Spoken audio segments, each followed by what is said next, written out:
I think this has got to rank right up there with some of the craziest things I've ever had to do. A couple of years back, I did a race against a cheetah that became pretty public, and I think racing this A380 this morning, British Airways' new animal, going to be pretty tough.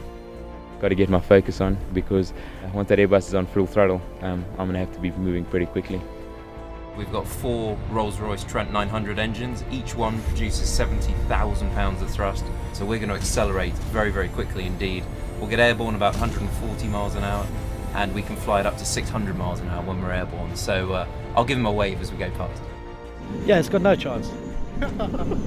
I've been playing with Brian for a long time, and Brian's very quick, but it's a big piece of machinery and that plane's very fast. So yeah, good luck to you, Brian, but I think it's a no contest, to be honest. One of the guys was informing me that it takes about 3 kilometres or so for the plane to get in the air.